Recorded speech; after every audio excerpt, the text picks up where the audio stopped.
What do you get when you take people dedicated to their craft, going through leaps and bounds, acting on their plan of action even in the midst of adversity?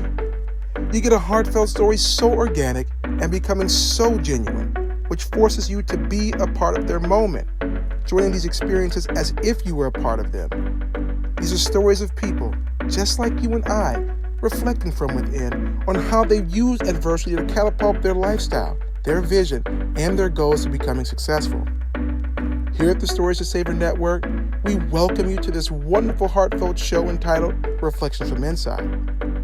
So the next time you go through trials and tribulations, or having self-doubt, consider to let the stories resonate with you in hopes to inspire you to believe that you can do whatever you set your mind to do.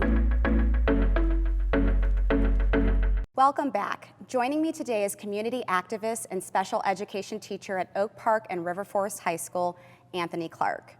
As I shared when I introduced you, you are no stranger to headlines. The Hollywood Reporter did an article on you and actually described your relationship with the Oak Park and River Forest High School administration staff as antagonistic. So what events surrounding your experience at Oak Park led up to that?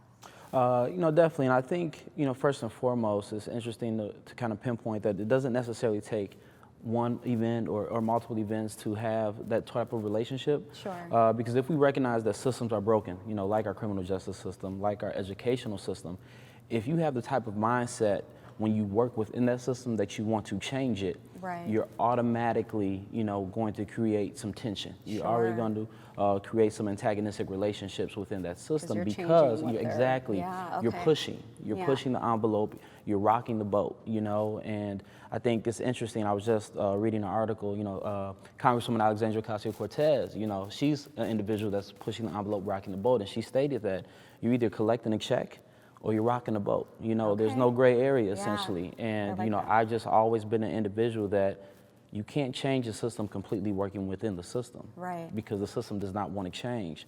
So because of that, because I'm an activist, because I go outside of the system and try to educate the community and work with the community to apply pressure to push for change, I think it's led to many issues that exist between myself and this administration or any administration that I've, worked with in the past. Sure. Some administrations have been better than others. Yeah.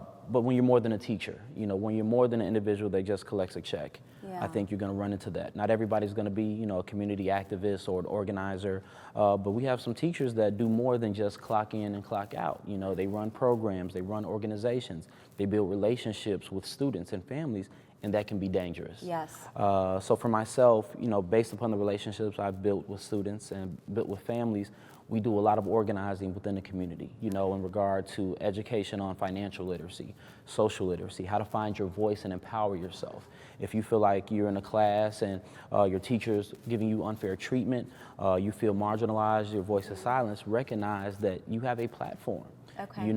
I think too often throughout history, we wait on someone else to come save us. Sure. And I think the most powerful thing I've done as a teacher is try to educate students and families as well as you can save yourself. Okay. Because oftentimes there's not going to be someone to come save you. We have this Superman, Superwoman complex, and many individuals, cape up and try to save people, or don't save people, right, but we can save ourselves.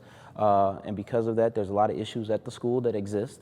No institution is perfect, and I demand change. It's 2019. We shouldn't be facing the issues that we face on a micro and macro level. It's right, unacceptable to me. Yeah. So I'm just one of the many individuals that is at the point that I'm no longer going to knock on the door and politely ask you to address an issue, politely ask you to address why our Black and brown students are disproportionately represented within a discipline system.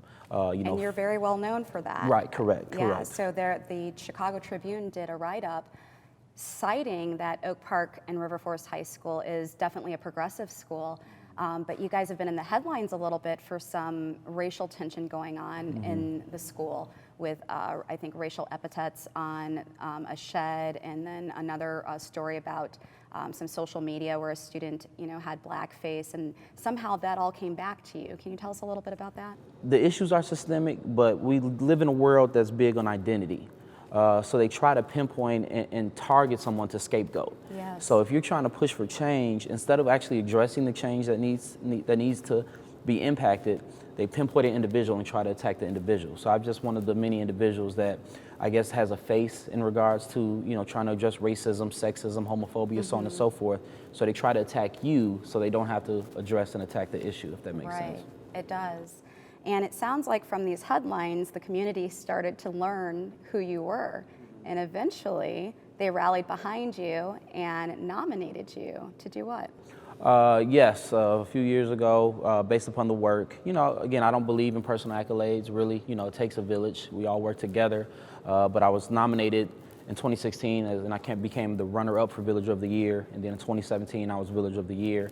And I think just based upon all of the work that we've been involved in, it takes a village, it truly does. But the village nominated me to run for Congress with Justice Democrats and Brand New Congress. You know, Alexandria Ocasio-Cortez and other wonderful individuals ran under those platforms. Absolutely. So it was an honor.